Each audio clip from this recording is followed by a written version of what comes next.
game in the bubble where his three-point shot wasn't really falling and he continued to shoot it anyway. And that is the hallmark of a true shooter, right? No matter if it's going down or not, you keep chucking that thing.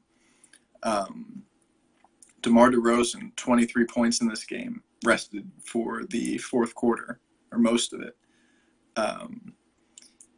And just another really good performance from DeRozan here in the bubble. He has been the best player in the fourth quarter in the bubble so far. And today he was so good in the first three quarters, part of a complete team effort that allowed the Spurs to put this game away early. This is the first blowout that the Spurs have been involved in the bubble. Every other game has been a nail biter. So, and yeah, Dominic, I mean, DeMar shot 9 of 13 today. So really, really efficient. And then going down the line here, Rudy Gay, 13 points, 5 rebounds, 3 of 6 from 3. He's been a legit stretch 4, sometimes stretch 5 for San Antonio during these games. Marco Bellinelli, 13 points. We can talk about we can talk about Marco in a bit. And Brandon, I'm wearing the Mavericks hat because the Spurs need the Mavericks down the stretch. The Mavericks play Portland this afternoon, and Portland's last game other than that is Brooklyn. And Brooklyn's going to have nothing to play for, and they've got nobody to play with, even though they've been a really good bubble team. Basically Portland needs to lose today against the Mavs for the Spurs to pass them in the standings. That's how I'm viewing it. And the Mavs will also have a big game Thursday against the Phoenix Suns, who have yet to lose in the bubble. Suns are playing right now. They're losing to the Sixers on the second night of a back-to-back. But it's the first quarter, so we'll see how that game goes. The Spurs can win out and still miss the playoffs. We have a full story on the Spurs playoff scenarios up on kens5.com if you want to check that out. But they'll need help. So definitely watching. There are 3 games that matter for the Spurs after they played today. So it's going to be an interesting afternoon of hoops. If you got League Pass, you're living. Let's talk about the rest of the Spurs in this game. I saw somebody mention Lonnie Walker in the comments here. Lonnie, 12 points, 4 of 12 shooting, 2 of 6 from 3. But he had 7 rebounds, 3 assists, 2 steals. And I talked to Pop after the game about Lonnie and started talking about his motion off the ball, his passing, and then also his shot selection, where he's not forcing it into a crowd and more confident shooting that 3 ball. Not to brag or anything, but Pop actually said that I had a good eye, and he had noticed the off-ball stuff and the passing as well. Maybe that was him apologizing for roasting me earlier in the day and just completely he got me. I was excited because I've been in these virtual rooms with him for a couple weeks now, and I've asked him several questions, and he hasn't completely owned me yet. And I actually verbalized that last night. I made the mistake of saying to my girlfriend, I've asked him a couple questions and he hasn't owned me yet. And today I asked him what he would have said if somebody told him a month ago that they could have a chance to be 6-2 and go to the playoffs in the bubble. And he said, I would have had them drug tested. And then he didn't say anything. And it's tougher on Zoom, right? Because, and especially he's wearing the mask, so I can't see his facial expression, where I'm sure he's laughing at me. But Pop is also a guy who takes long pauses when he's speaking. So he said, I would have had them drug tested. And then I gave him a second to say something else. And then after a couple more seconds passed, it became clear that he wasn't going to say anything else. But I knew that as soon as I went to go say something, he would say something too. and that's what happened. But he actually gave a really good answer after that about the development that he's so excited to see out of this young Spurs core in the bubble.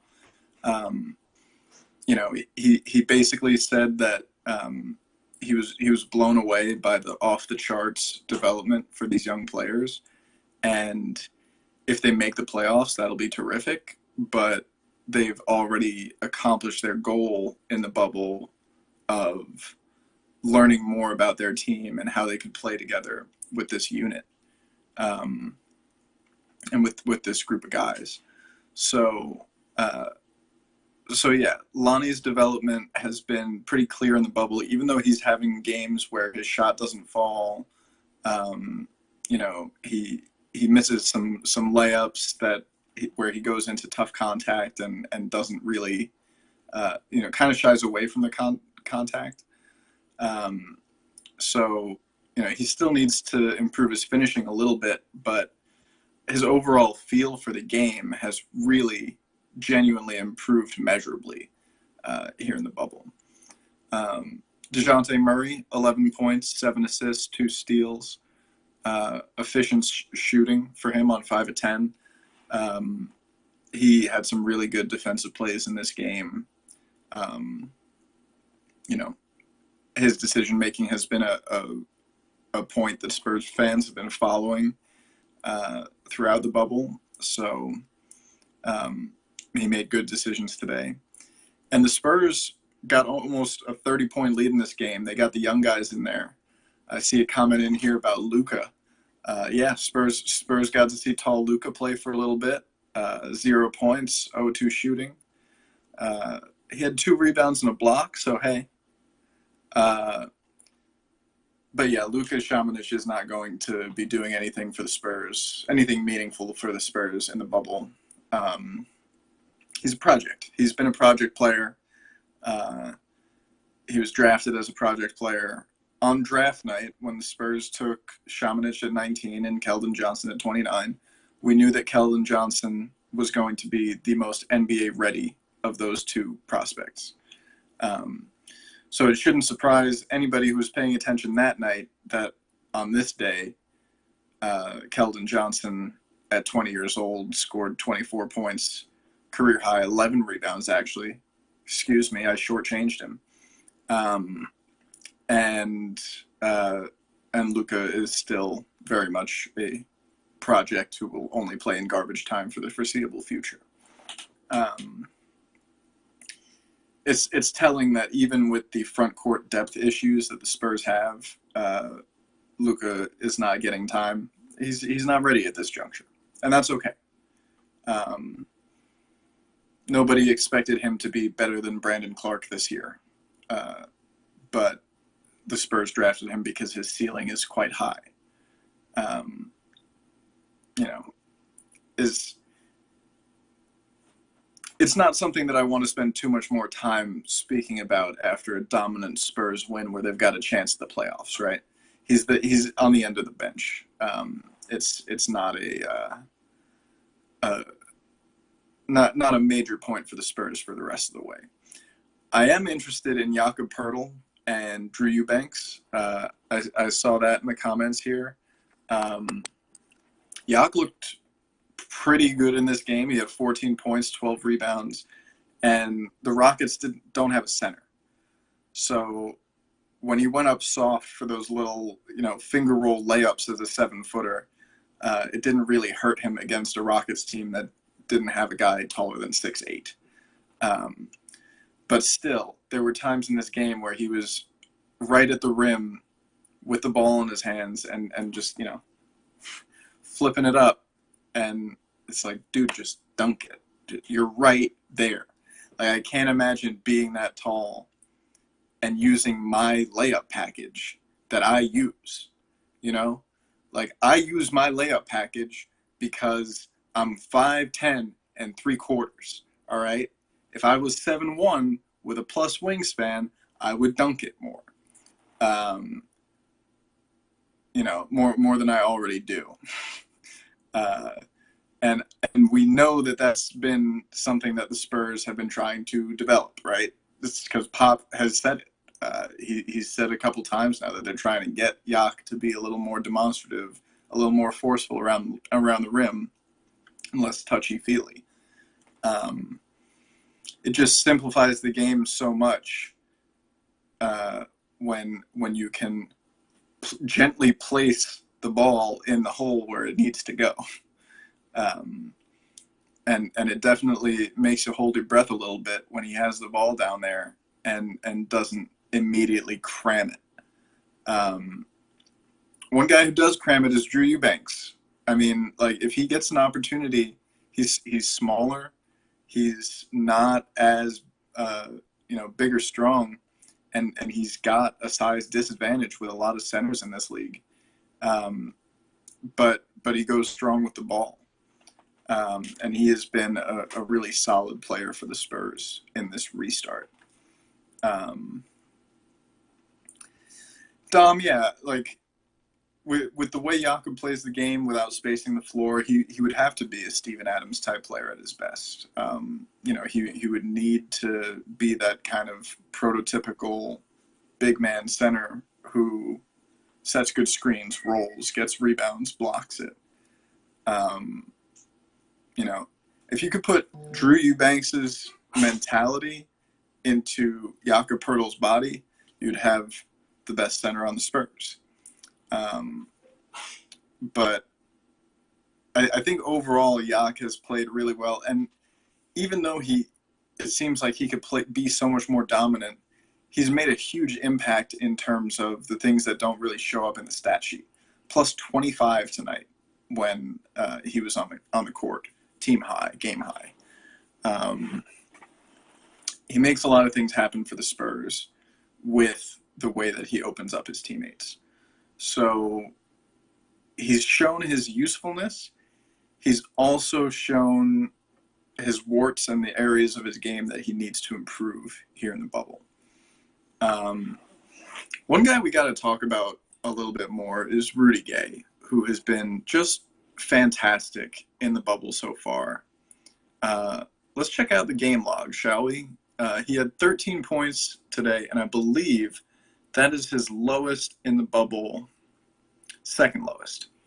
He's averaging right around 18 points in the bubble so far.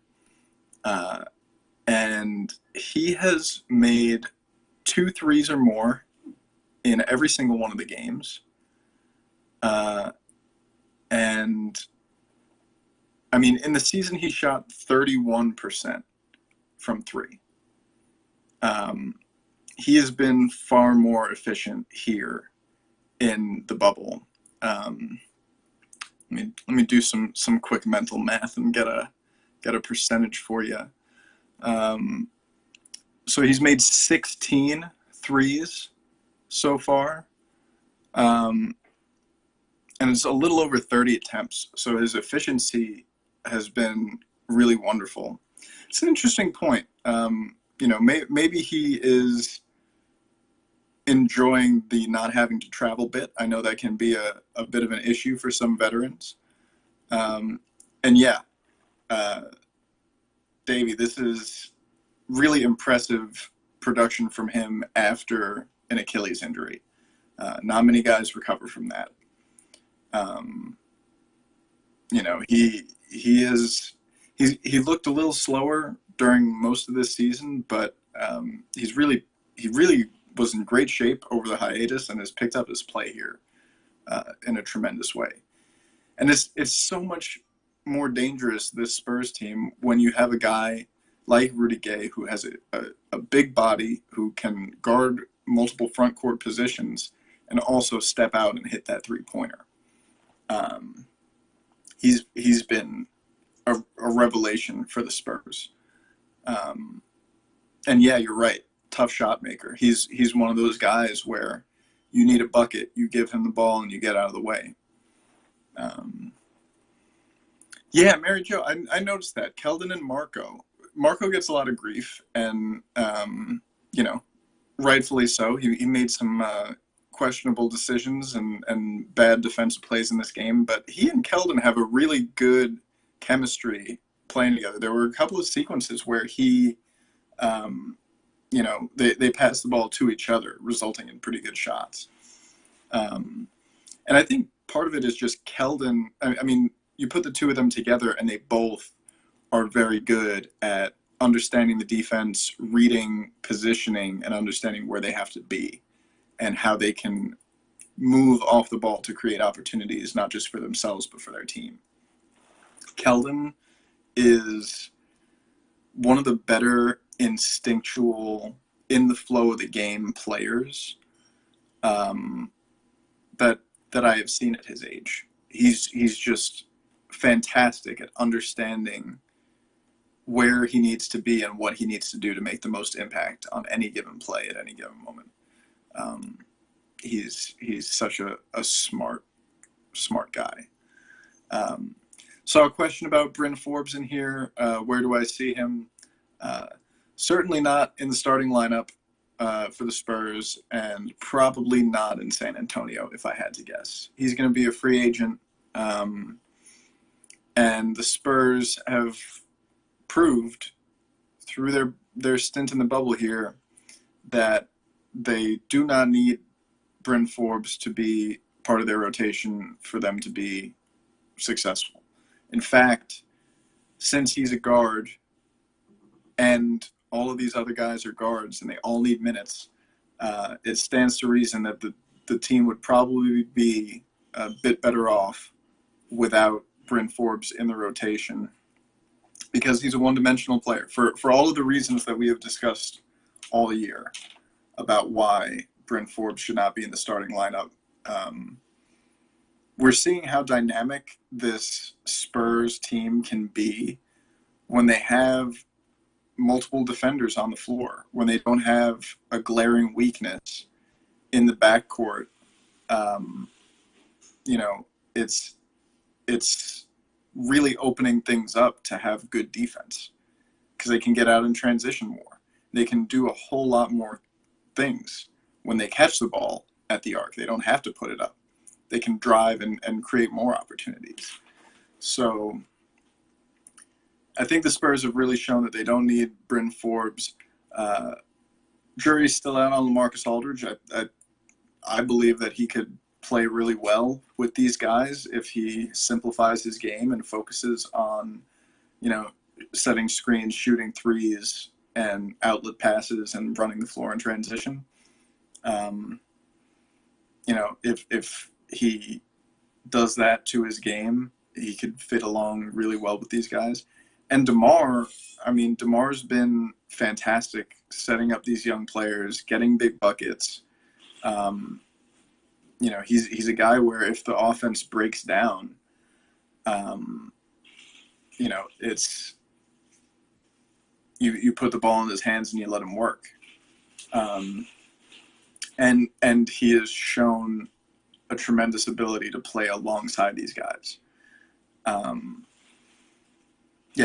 As far as the Aldridge thing goes, he'll slow the pace down if they post him up all the time. But I think it's really shown if the Spurs can play more of a cutting, motion-based style,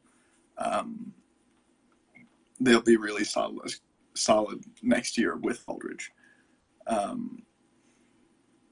So as far as what needs to happen for the Spurs to make the playoffs, again, we've got this up on Kens5.com. Right now, the Suns and the Sixers are playing. The Suns just took a 36-34 lead in the beginning of the second quarter. Later in the day, Grizzlies-Celtics. Spurs need the Celtics to win that game. And the other game is Portland against the Dallas Mavericks. So go Mavericks. Damian Lillard is pissed. He wants to make the playoffs. Devin Booker and the Suns want to make the playoffs. And if both of those teams win out, the Spurs don't have a chance no matter what happens. So the Spurs need some help from the Mavs, straight up. And I would much rather root for this Mavs team with Luka Doncic and Boban than I would root for the Rockets playing against similar teams that the Spurs needed to beat. The Mavs are just fun to watch. The Rockets not so much, but the Mavs are really fun to watch and likable. So it'll be a fun afternoon of hoops. But it got off to the start that the Spurs needed it to. Spurs don't beat that Rockets team, there's basically no chance that they make the playoffs. Here, they've still got at least a fighting chance. They need to beat Utah. We don't know if Utah is going to play their starters, but we'll see. And yeah, it'll be quite a reward. It'll be quite cool if the Spurs can make the playoffs. But it's not going to be up to them at the end of the day, unless both the Suns and the Blazers lose today.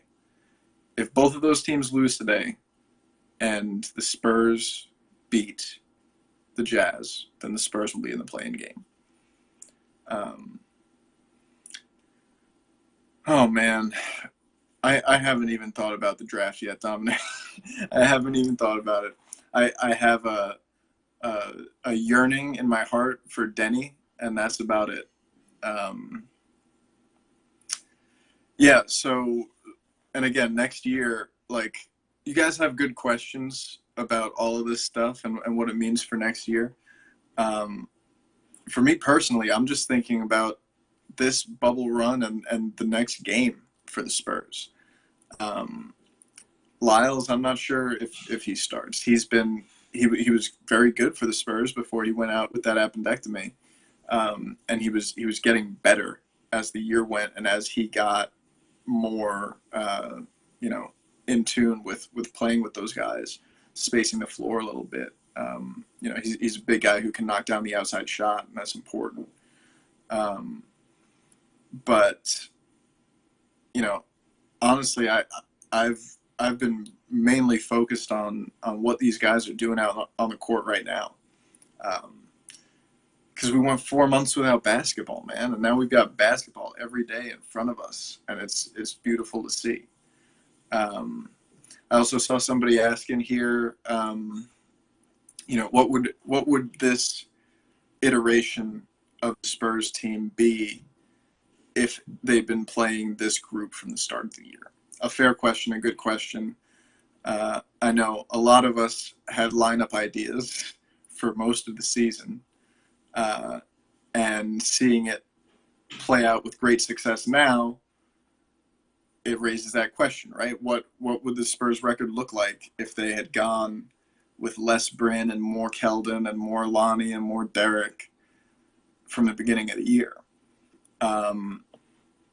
It's a tough hypothetical game to play. Michael, I think you got it right. Not looking back, looking forward. We're here now. But Keldon in the postgame today credited a lot of his development with his time in Austin. So, and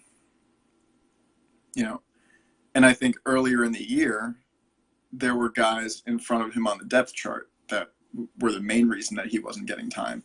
The front court injuries here for the Spurs have really pressed him into a bigger role. So it's been definitely frustrating for Spurs fans who have said from the beginning of the year, oh, this is what the team should be. But we also have no way of knowing how it would have played out if these guys got bigger opportunities when they were not nearly as ready. And Mary Jo, the post-game pressers, we're not allowed to carry them live on Ken's 5, but we will have the full post-game sound from Coach Pop and DeMar and Lonnie in the game story, which is up on our site right now. The game story is basically I'm going in with my notes before the game, any questions, any pregame stuff that Pop has, we'll get in there, and then live coverage, highlights, analysis, stats throughout the game, so that when the game ends, we've got a pretty complete recap of what's in there. And then I jump in the post game with the coach and the players, and I jump on the post game with you guys. And then after this, I'm going to go update the post game story with all of Pop and everybody else's quotes. So we've been putting in a ton of work covering the Spurs team. Thankful to all of you guys who have been paying attention and engaging and showing up for these. It's been really rewarding, really cool, and I'm excited for the rest of the season. So, we're going to keep it up. We're going to keep trying new things. So let me know what you want to see out of our Spurs coverage. Remember, we've got that tracker up on the website, and yeah, let me know. And oh my God, you're in Australia, Dominic? I didn't even know that. 4 a.m. wake up call. Well, enjoy the remaining games. Go to sleep, Dominic. And I will see you guys next time. Go Spurs, go. And in the meantime, go Mavericks, go. Go Celtics, go. And go Sixers, go. All right, guys. See you around.